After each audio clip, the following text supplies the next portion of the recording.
Inilah yang selama ini membuat kita selama ini mengaku makan bersama tapi sebenarnya sendiri-sendiri. Innal hamdalillah nahmaduhu wa nasta'inuhu wa nastaghfiruh wa na'udzu billahi min syururi anfusina wa sayyiati a'malina. Man yahdihillahu fala mudilla lahu wa may yudlil fala hadiyalah. Ashhadu an la ilaha illallah wahdahu la syarikalah wa ashhadu anna Muhammadan abduhu wa rasuluhu alladzi la nabiyya ba'dah. Rabbana atina min ladunka rahmah wa hayyi lana min amrina rasyada. Rabbi shrah li sadri wa yassir li amri wahlul 'uqdatam min lisani yafqahu qawli wa ba'du. Ikhwatal iman a'azakumullah jami'an. Bapak-bapak, ibu-ibu, saudara-saudariku semua, ikhwan wa akhwat fillah, jamaah Masjid Darussalam Kota Wisata, baik yang hadir di masjid maupun yang menyimak secara online. Semoga Allah senantiasa memberkahi kita semua yang hadir dan semoga kita bisa masuk surga bersama-sama semuanya. Amin ya rabbal alamin. Salam cinta terkhusus buat Ananda, anak-anakku yang juga hadir di kesempatan malam hari ini. Kita terus doakan mereka, anak-anak kita, buah hati kita, belahan jiwa kita, investasi akhirat kita yang kelak mereka pada saat kita telah tiada, justru doa-doanya dan amal kebaikannya yang akan memuliakan dan mengangkat derajat kita nanti di surganya Allah. Sungguh beruntung orang tua yang mungkin secara harta dia miskin, secara kekuasaan dia mungkin dipandang manusia biasa saja, tapi dia punya anak-anak yang terus mendoakannya, maka di akhirat Allah akan meninggikan derajatnya dan itulah kemuliaan yang dimiliki bagi kita yang memperhatikan pendidikan anak-anak kita. Maka sering-seringlah ajak anak-anak kita ke tempat yang baik, sering-seringlah ajak anak kita menghadiri majelis ilmu dengan cara yang lembut, yang membuat mereka nyaman, membiasakan diri mereka berada di rumah Allah. Di antara tradisi salafus soleh yang dilakukan oleh orang-orang terdahulu, kita tahu bagaimana Imam Ahmad bahkan bundanya yang saat itu menjanda karena Imam Ahmad pada saat beliau lahir sudah wafat ayahnya, maka bundanya membiasakan sedari kecil bahkan dipakaikan imamah, dipakaikanlah pakaian-pakaian kebesaran ulama yang khusus untuk dia saat berumur 2 tahun, digendong dia di azan subuh di tengah pada saat matahari belum nampak dengan begitu jelas, masih gelap. Ibunya membawanya ke sebuah masjid dan ibunya mengawasi dia karena ibunya berhalangan untuk ibadah. Sepanjang hari ibunya melakukan tersebut, yang membuat Imam Ahmad merasakan kedamaian. Tempat dia merasakan ketenangan, kedamaian, kenyamanan itu adalah di masjid, bukan di tempat-tempat yang lain. Inilah yang mungkin harus kita biasakan. Maka anak-anak kita yang hari ini berada di masjid, terlebih masjid kita hari ini, masjid yang dipenuhi dengan lampu yang begitu terang, AC yang membuat suasana menjadi sejuk dan dingin, yang harusnya membuat anak-anak kita menjadi tempat yang nyaman, justru harusnya mengajak mereka bukan lagi suatu kesulitan hari ini. Mari kita ajak dan kita doakan anak-anak kita ini semoga jadi anak yang soleh dan solehah, menjadi pemimpin bagi orang-orang yang bertakwa. Rabbana hablana min azwajina wa zurriyatina qurrata a'yun waj'alna lil muttaqina imama. Rabbana hablana min ladunka zurriyatan thayyibatan wa minas sholihin innaka sami'ud du'a. Amin ya rabbal alamin. Jamaah yang dimuliakan Allah, malam ini kita melanjutkan kembali masih serial Masuk Surga Sekeluarga. Kita mengingatkan diri kita menciptakan surga di rumah. Sebab hari ini banyak surga-surga palsu di luar rumah yang menawarkan kenyamanan, yang membuat rumah dibangun megah tapi ternyata tidak membuat penghuninya betah. Kafe-kafe yang hari ini subur di sekitar kita, entah di jalan raya kota wisata ini ada berapa banyak kafe, tempat nongkrong anak muda yang buka sampai malam bahkan dini hari, adalah sebuah teguran bahwa rumah hari ini dibangun megah tapi tak memberikan kenyamanan bak surga. Sebab kalau rumah itu seperti surga dengan istilah baiti jannati, pasti orang akan merindukannya dan betah berlama-lama di dalamnya. Tapi ternyata anak-anak kita, anak muda kita, bahkan kita lebih senang nongkrong di kafe yang bisa jadi kafe tersebut lebih kecil daripada rumah kita. Kopinya pun mungkin bukan kopi yang terbaik, bahkan sisa ampas kopi saja yang ditawarkan. Tapi mengapa bisa membuat orang betah berlama-lama? Disitulah kita harus melihat ada sebuah perasaan yang hari ini mungkin rumah tidak bisa memberikannya. Apa itu? Ketika rumah tidak mampu membuat orang merasa kebersamaan, tinggal bersama tapi sendiri. Ini disebut serumah tapi tak sejiwa, bersama tapi tak terkoneksi, berkumpul tapi tak terhubung. Kesendirian walaupun beramai-ramai itu menyiksa, dan ini adalah tabiat manusia. Kita sama-sama tahu bahkan kakek moyang kita Nabi Adam pertama kali diciptakan di surga, ya. Nabi Adam diciptakan di mana? Di surga. Ketika di surga pertama kali, Nabi Adam ternyata tidak merasakan kenyamanan karena fitrahnya sebagai seorang manusia yang membutuhkan kebersamaan, membutuhkan pasangan, itu tidak terpenuhi di awal-awal pertama kali tinggal di surga. Dan Allah tahu tentang hal ini. Surga dengan segala kelengkapannya, dengan segala keindahannya, ternyata masih membuat seorang manusia bernama Nabi Adam itu gelisah. Kenapa? Jiwa manusia itu hakikatnya tidak bisa sendirian. Manusia butuh minimal punya teman pendamping yang akan mengawani dia, teman ngobrol, teman curhat, teman diskusi, teman untuk merasakan ketenangan, kedamaian.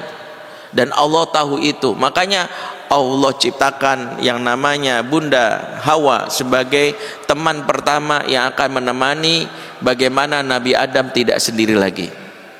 Makanya di antara keunggulan surga, dan inilah suasana surga. Surga memastikan tidak ada orang itu merasakan kesendirian. Tidak ada orang yang merasa sendiri.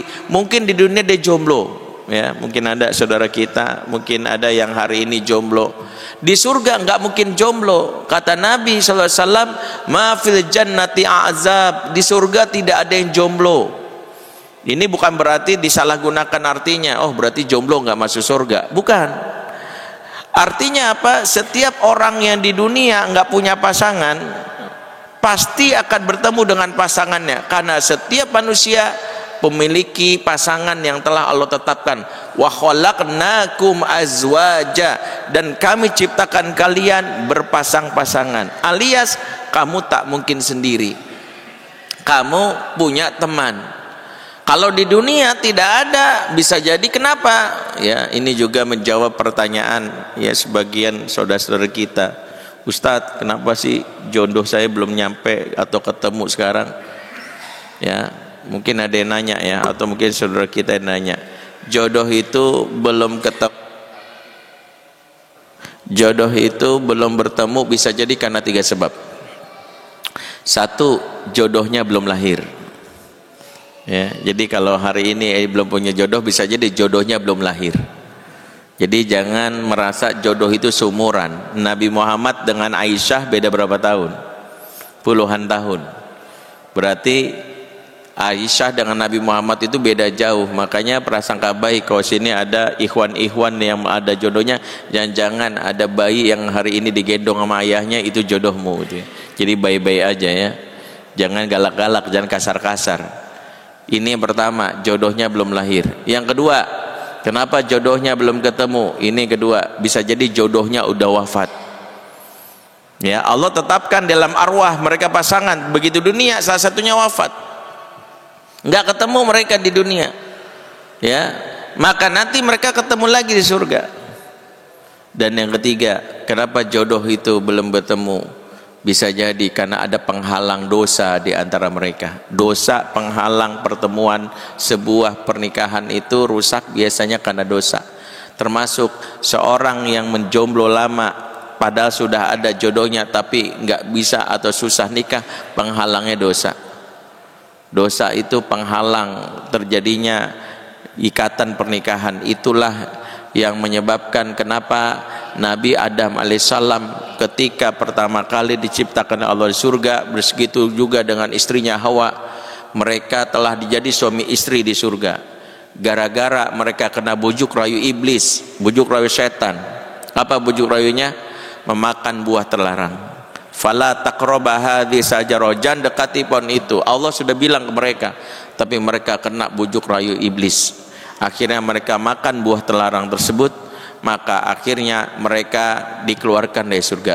Tapi perlu diluruskan, sebagian ulama mengatakan sejatinya hukuman buat mereka itu bukan keluar dari surga, karena sejatinya keluar dari surga itu keniscayaan peran mereka sebagai khalifah. Allah telah tetapkan Nabi Adam itu sebagai khalifatu fil ard. Artinya apa? Nabi Adam dan Hawa apapun terjadi pasti keluar dari surga, ya. Jadi Nabi Adam dan Hawa apapun terjadi pasti keluar dari surga. Berarti ketika mereka melakukan pelanggaran, diantaranya apa? Memakan buah terlarang, hukumannya bukan keluar dari surga. Hukumannya adalah mereka terpisah di dunia. Jadi begitu mereka turun dunia, Allah pisahkan. Sebagian riwayat menyebutkan Adam berada sekitar wilayah India, Asia Selatan. Hawa berada di mana? Hawa berada sekitar Jazirah Arab, yaitu di Arafah, yaitu di Asia Barat. Mereka tidak bertemu berapa lama? Selama 40 tahun. Artinya di surga telah tetapkan jadi jodoh bersama, di akhirat mereka tidak di dunia mereka tidak bersama. Maka bagaimana cara mereka bersama? Bagaimana akhirnya mereka bisa bertemu lagi? Di antara yang kita lihat penjelasan para ulama, mereka bisa bertemu lagi itu ternyata bukan dengan doa yang buru-buru yang selalu diminta jodoh hari ini, ya Allah pertemukanlah dengan si fulana, rindu itu berat. Enggak. Nabi Adam enggak minta ya Allah rindu itu berat pertemukan, enggak. Masing-masing berdoa, dan inilah zikir pemburu jodoh. Nah, biar yang belum dapat jodohnya, ada antum siapa? Yang anak yang belum dapat jodoh, kasih tahu nih zikir pemburu jodoh. Rabbana zolamna anfusana wa illam taghfir lana wa tarhamna lanakunanna minal khasirin. Ya Allah, kami telah menzolimi diri kami. Jadi pertama menyadari bahwa jangan-jangan yang merusak atau membuat seseorang itu terpisah dari jodohnya atau nggak bertemu, mereka melakukan kezoliman. Apa kezoliman itu? Dosa itu zolim. Jadi dosa itu bentuk kezaliman. Ketika seorang berbuat dosa, Allah memberikan teguran pertama, harusnya bertemu. Allah bikin supaya mereka jangan bertemu dulu. Inilah yang membuat seseorang jodohnya lama. Maka ini menjadi salah satu jawaban buat yang mungkin bertanya, kenapa ya Ustadz, ya jodoh saya nggak juga ketemu. Kenapa ya Ustadz, anak saya udah lulus dari sarjana S2 tapi susah. Ingatkan kepada anak kita, yang menghalangi bisa jadilah dosa di antara kamu dan calon kamu. Kita nggak tahu dosanya apa, tapi memperbanyak iktiraf, zikir, istighfar seperti Nabi Adam, itu yang dianjurkan para ulama. Apa bunyi doanya tadi? Rabbana zalamna anfusana. Ya, ini khusus yang berburu jodoh, Pak. Bapak kalau udah punya jodoh jangan niatin biar ketemu jodoh lagi, jangan. Itu kalaupun Bapak baca ini niatnya untuk memperkuat jodoh dengan pasangan hari ini. Termasuk kalau ternyata hari ini konflik ya dengan pasangan membuat kita hampir-hampir bercerai. Bagi orang yang dilanda kekalutan rumah tangga, hampir-hampir rumah tangganya karam, sampai-sampai ada rencana bercerai, maka baca zikir ini, Rabbana zalamna anfusana. Ini juga memperkuat hubungan dengan suami dan istri. Nah, kalau kita simpulkan bagaimana Nabi Adam di surga, walaupun dalam konteksnya sudah mendapatkan fasilitas, jiwa yang gelisah, itu memberi isyarat bagaimana surga itu identik dengan sesuatu yang dilakukan bersama-sama, minimal dengan pasangan. Tidak ada seseorang melakukan surga sendirian. Maka inilah yang harus kita pertama kali ingatkan di rumah kita. Hari ini mohon maaf, banyak orang tadi memiliki pasangan, tinggal serumah tapi tidak sejiwa. Yang terjadi mohon maaf, banyak istri punya suami tapi berasa janda. Banyak suami punya istri berasa duda. Kenapa? Karena kebersamaan yang hilang. Kebersamaan itu tidak mereka lakukan lagi, masing-masing urusan nafsi-nafsi.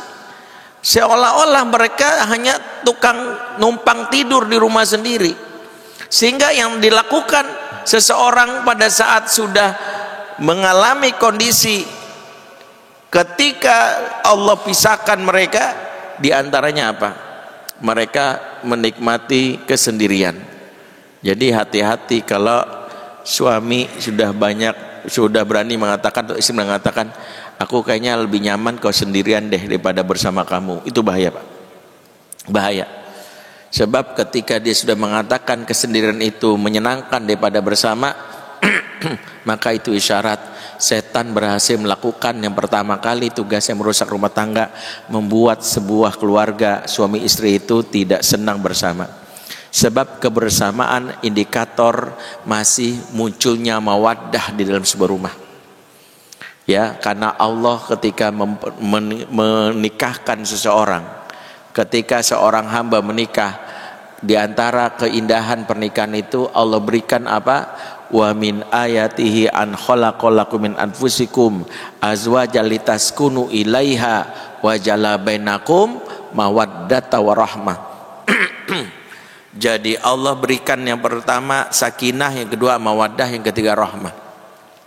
Di antara penjelasan para ulama tentang mawaddah itu adalah tentang kebersamaan khususnya suami dan istri. Mawaddah adalah cinta yang membuat seseorang selalu ingin berduaan, selalu ingin nempel. Di antara ciri wujud mawaddah itu, mohon maaf, adalah senang bersentuhan fisik. Di balik maaf suami yang suka iseng menoel pipi istri, atau dilakukan baginda Nabi itu dalam sebuah riwayat ceritakan seringkali menoel hidung dari Ummul Mukminin Aisyah. Ya, diginiin ya, hidungnya, Aisyah gitu. Itu tanda adanya mawaddah. Bahkan Rasulullah mentoel-toel pipi dari Aisyah yang Humayrob, kemerah-merahan. Dan ini memberikan isyarat bahwa menyentuh, berdekatan secara fisik itu menunjukkan adanya mawaddah. Sehingga mawaddah itu identik dengan kebersamaan, tidak bisa sendiri. Dan Nabi mencontohkan bagaimana konsep kebersamaan itu dalam hal yang sederhana, yang sering kita bahas dalam urusan yang selama ini kita remehkan. Apa itu? Makan bersama. Dan itu diantara cara Nabi mengharmoniskan keluarganya, cara Nabi menguatkan ikatan. Dan itulah yang membuat rumah tangga Nabi itu menjadi berkah. Di antaranya Nabi walaupun secara materi kurang, tapi selalu bersama dalam urusan yang selama ini remeh. Apa itu? Makan bersama. Makanya Nabi menegur sahabat. Nabi itu selalu menegur sahabat yang selama ini kalau makan itu sendiri-sendiri. Bahkan ada sahabat yang kalau di rumah makan tidak mengajak istrinya, atau sebaliknya istri makan tidak melibatkan atau mengajak suaminya. Nabi mengingatkan tentang makan bersama ini dalam hadis riwayat Abu Daud, fajtami'u ala tu'amikum, makanlah kalian bareng-bareng, makanlah kalian sama-sama. Wadhkuru ismallahi alaihi barak lakum fi, sebut nama Allah di dalamnya, niscaya turun keberkahan kepada kalian. Jadi di antara yang Nabi ingatkan, makan tuh sama-sama. Ini konteks secara umum. Hadis ini dikeluarkan saat Nabi melihat sahabat lagi berkumpul dalam suatu majelis, ada makanan masing-masing sendiri. Nabi nggak suka, makan tuh sama-sama, merasakan keakraban. Jika dalam sebuah majelis yang besar Nabi menyarankan makan bersama, apalagi dalam konteks keluarga. Sebab hari ini diantara yang bisa kita lihat pondasi yang menunjukkan keluarga itu sudah diskoneksi, ya, narasi ini sudah sering saya sampaikan berkali-kali. Diantara problem keluarga hari ini adalah disconnection. The main problem of family today is disconnection. Masalah utama keluarga hari ini adalah disconnect. Mereka bersama di tempat tapi tidak terkoneksi. Itu yang disebut serumah tapi tak sejiwa. Dan itu sudah terjadi dalam pernikahan yang mungkin sudah bertahun-tahun. Pandemi 2020-2021 yang kita lalui dan kita bersyukur sudah mampu lewati itu, dulu pernah diprediksi oleh sebagian ahli bahwa itu menjadi sebuah momen penguatan keluarga, di mana keluarga akan bersama-sama dan semakin harmonis. Itu prediksi dari sebagian ahli. Tapi prediksi ini justru mengagetkan, menyimpang. Pasca pandemi angka perceraian meningkat. Yang cerai banyak, Pak. Bahkan sebelum 2020 yang bercerai itu 200.000 pasangan. Setelah 2021, karena 2020 datanya nggak bisa dikeluarkan karena pengadilan agama banyak yang tutup, 2021 itu angka perceraian langsung meningkat sekitar 469.000 pasangan bercerai. Dari 200.000 menjadi 469, meningkat lagi 2022 menjadi 512.000 pasangan bercerai. Terus kan ini membuat kita miris, kok bisa? Padahal pandemi kan kita di rumah aja. Ternyata ketika di rumah, mereka di rumah tapi sendiri-sendiri. Suami ngerjain urusan kantor di ruangan khusus, istri di sebelah lagi nonton Netflix atau drakor terbaru, anak di kamarnya lagi main game Roblox atau Mobile Legend. Mereka tinggal bersama, tapi nggak ada koneksi, nggak ada kebersamaan. Ya, bahkan di rumah aja yang miris ada yang saling WhatsApp, ya ada. Di rumah sendiri, nak makan nak, bapaknya WA anaknya di kamar, anaknya balas, udah Pak, baru aja di download, makan aja di download tuh. Saking udah nggak mau lagi ketemu. Maka di konsep keluarga seperti ini, begitu pandemi usai, cerai. Saya waktu tahun berapa ya, 2021 akhir lah, karena udah lama banget di rumah terus, ya bolehlah keluar rumah masih diizinkan, istilahnya PSBB ya. Saya nyetir, rumah saya kan di Cipayung Jakarta Timur, Pak. Terus saya lewatin daerah Kelapa II Ciracas tuh, biasanya nggak pernah macet, tahu kok ini pandemi macet. Ternyata saya melewati pengadilan agama di Kelapa II, itu rame Pak, antrian cerai kayak antrian sembako. Banyak saya lihat perempuan-perempuan nenteng map, itu bukan proposal pembangunan masjid, itu adalah map berkas menggugat cerai pasangan. Dalam hati saya, ya Allah, miris, pantesan macet karena mobil di dalam gak nampung, parkir sembarangan di luar pengadilan.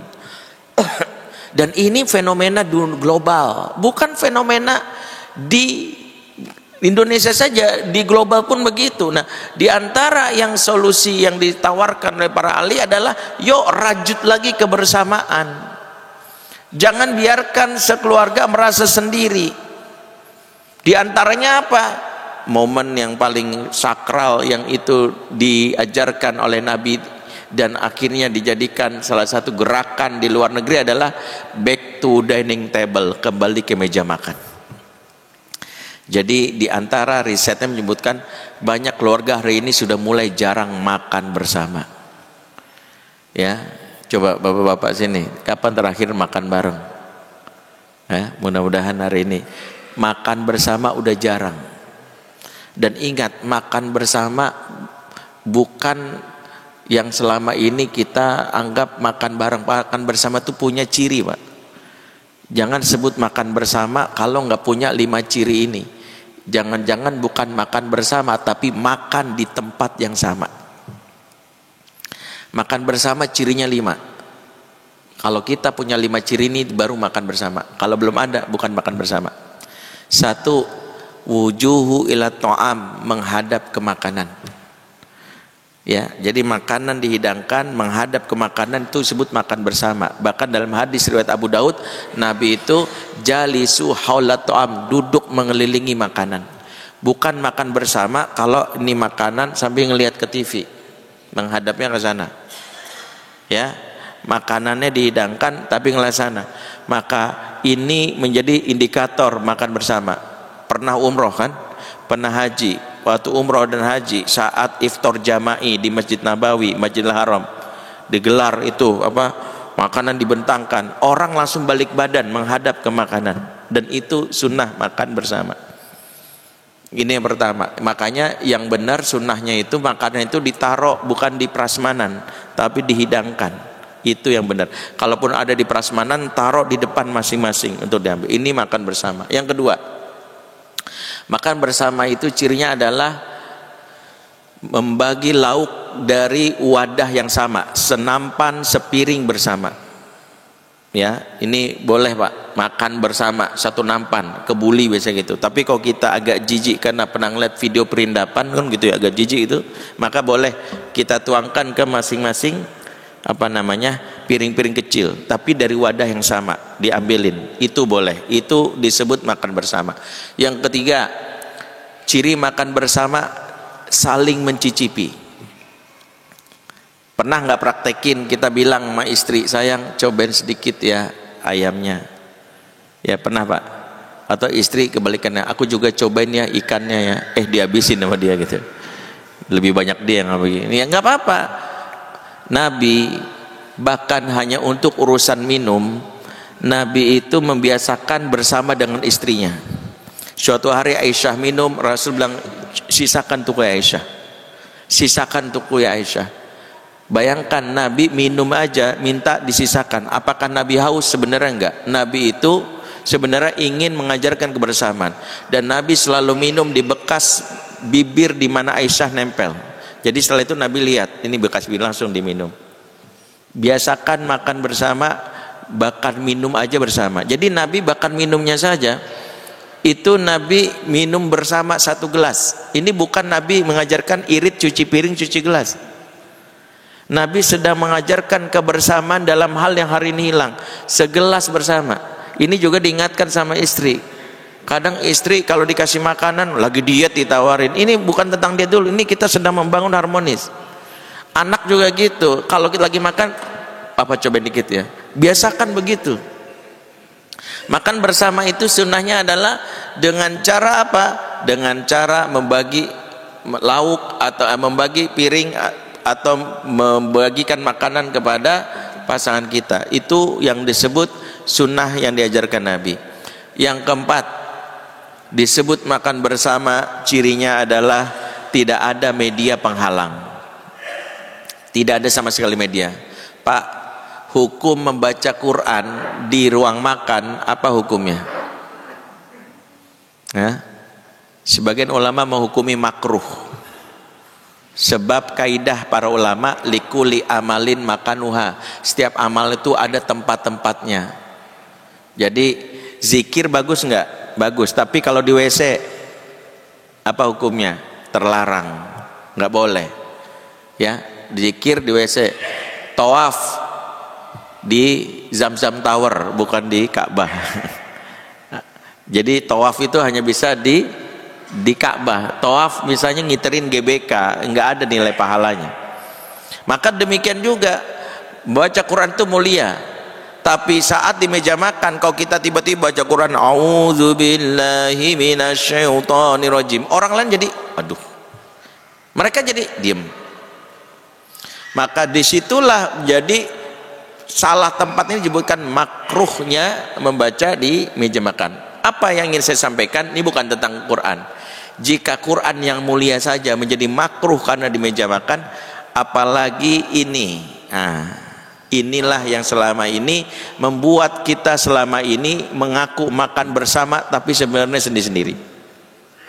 Ini yang membuat seseorang di meja makan maksudnya mengakrabkan, tapi dia sendiri-sendiri. Kita seringkali melihat ada seorang ibu waktu di meja makan, anaknya masih bayi pun dikasih handphone. Apa yang membuat akhirnya anaknya punya pengalaman makan bersama? Enggak. Anak itu tumbuh enggak pernah merasa makan bareng karena dia menikmati tayangan, bukan menikmati kebersamaan. Maka harusnya kita tegas.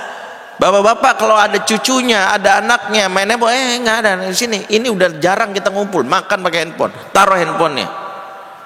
Kalau cuman scan kalau di resto udah ya scan menu ya kan ada, itu boleh Pak. Tapi setelah itu ambil. Tapi inilah yang hilang di sini. Kita mengaku makan bersama, tapi apa yang terjadi? Urusan terkait dengan media penghalang itu rusak. Ngobrol tapi WA aja bapaknya nelpon, yang satu main game. Ini yang miris. Bukan makan bersama, ini makan di tempat yang sama. Ya, saya pernah sama istri lagi makan, di depan kami ada sebuah meja di booking, datanglah dua buah keluarga, ya, kakak adik sama keponakan-ponakannya, mereka ngumpul. Datanglah pelayan mencatat makanannya, apa pesannya. Ya, setelah pelayannya udah selesai, kembali ke dapur, masing-masing malah sibuk main gadget. Masing-masing sibuk main gadget gitu. Di situ saya ya jadi bingung. Saya ngeliatin aja sampai sama istri mau nggak mau jadi bahan omongan kan gitu ya. Wah, sayang banget ya ngumpul udah jarang-jarang malah main handphone. Ya, walaupun istri mencoba husnuzon, jangan suuzon. Bisa aja mereka lagi rapat di grup WhatsApp. Kita nggak tahu. Maka ini yang 4 yang harus kita hindari. Yang kelima, disebut makan bersama itu ya tahadas mahum, saling ngobrol. Momen ngobrol itulah yang menunjukkan adanya koneksi kebersamaan. Ketika sebuah keluarga udah jarang ngobrol, ketika di dalam rumah itu tidak ada lagi interaksi, itulah yang disebut mereka berada di rumah yang megah mewah tapi jiwa mereka terasing. Itulah mengapa banyak istri yang gelisah. Mereka setiap malam tidur sendiri, baru suami datang kalau pengen mengajak berhubungan intim. Ini salah satu kesalahan kita, Pak. Bahwa yang dibutuhkan istri adalah di malam hari kebersamaan, ngobrol menjelang tidur, yang sering disebut pillow talk. Dan itu sesuatu yang sebenarnya dicontohkan oleh Nabi kita. Nabi SAW disampaikan dalam riwayat Imam Muslim dari Ibnu Abbas, di mana Ibnu Abbas bercerita pengalamannya ketika menginap di rumah bibinya, yaitu Maimunah. Maimunah ini adalah istri baginda Nabi SAW. Apa kata Abdullah bin Abbas? Bittu inda khalati Maimunah. Saya nginap di rumah bibi saya Maimunah. Karena Rasulullah SAW yatahaddas ma'a ahlihi thumma raqada. Rasulullah SAW senantiasa ngobrol dengan istrinya baru tidur. Jadi Nabi pada saat di tempat tidur menunjukkan kebersamaan lewat apa? Ngobrol. Maka ketika hari ini banyak istri yang berkeluh kesah, ada suaminya tapi lebih senang curcol di Facebook, di sosial media, itu disebabkan kebersamaan yang hilang. Maka momen-momen kebersamaan itu momen yang harusnya dijadikan sebagai penguat.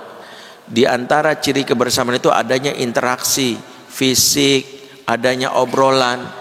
Kalau makan bersama itu kita anggap sebagai sebuah salah satu momen yang lain bisa kita ciptakan, liburan bersama. Tapi tadi kadang liburan pun masing-masing sibuk. Hari ini entah kenapa kita ini mudah sekali akhirnya memprioritaskan follower kita atau orang yang ada di handphone dibandingkan orang yang terdekat dengan kita. Dan itulah yang dikhawatirkan ketika di era kekinian, era digital, justru yang terjadi adalah ketika sekeluarga itu sudah terdisconnect dengan apa? Dengan banyaknya yang kita khawatirkan, yaitu banyaknya tawaran-tawaran atau hal-hal yang membuat mereka lebih senang terhadap apa yang ada di gadget dibandingkan dengan pasangan. Dan itulah yang sangat diinginkan oleh setan. Setan sangat bahagia, setan sangat senang dengan apa? Dengan keluarga yang mereka sudah mulai merasakan kesendirian. Dan itulah yang hari ini terjadi. Dan bahayanya adalah kalau ini terus terjadi, ada bom waktu yang akan membuat pasangan ini ujung-ujungnya mengikuti jebakan setan, yaitu adalah perceraian. Jadi kadang perceraian itu bukan karena konflik, bukan karena sering berantem, justru karena saling diam. Ada seorang istri beberapa waktu yang lalu datang justru menggugat cerai suaminya karena selama dia menikah justru seringkali yang terjadi saling diam. Sampai dia bilang, Ustadz bisa kebayang gak kalau suatu saat anak saya udah dewasa, dan anak saya sudah punya rumah sendiri, tinggal kuliah sendiri, saya dan suami saya akan tinggal bersama dan saya menghabiskan masa tua di pojokan saling diam-diaman. Masa tua yang bagaimana yang kayak gitu Ustaz? Kan tragis banget ya. Itu udah tidak ada obrolan, makan udah nggak pernah, kalaupun mau paling berhubungan intim, tapi jalan bersama udah nggak pernah. Dan itulah yang membuat pelan-pelan rumah tangga itu karam. Maka satu di antara mengapa Allah ingin kita menikah, agar Allah menjaga fitrah kita untuk selalu bersama. Setidaknya lampiaskanlah kebersamaan itu kepada pasangan yang telah Allah halalkan. Bukan cuma dalam urusan syahwat, makan usahakan bersama, liburan usahakan bersama, kalau jalan usahakan bersama, semua kegiatan yang kita upayakan bersama. Bahkan Nabi bahkan dalam ekspedisi jihadnya tidak pernah membiarkan istrinya itu tidak dibawa. Nabi menggilir di antara istri-istrinya ada yang menemani Nabi, karena Nabi tahu sendiri itu menyiksa. Nabi mendapatkan support dan dukungan di saat berjihad itu dari mana? Justru dari istri-istrinya, di mana salah satu istrinya mendampingi Nabi, dan itu membuat Nabi merasa lebih nyaman. Safar, apalagi yang jauh, di mana seseorang ada yang rela LDRan jauh sekali tapi meninggal istrinya dalam waktu lama, itu menyiksa. Maka kenapa kalau kita hendak safar dianjurkan membawa pasangan kita, jangan merasa sendiri, karena sendiri itu juga sesuatu yang menyiksa. Allah hadiahkan pernikahan sebagai cara membuat kita merasakan nikmatnya surga. Jangan kita buat lagi nikmat surga ini hilang karena kebodohan kita. Sudah menikah tapi setiap malam tidur dengan handphone kita sendiri, asik mengupdate status, lupa ada pasangan yang harus disapa, ada kebersamaan, ada sentuhan. Dan itulah yang dianjurkan harusnya oleh kita sebagai kepala keluarga. Itu mungkin yang bisa kami sampaikan, karena waktu yang membatasi kita masuk waktu azan Isya.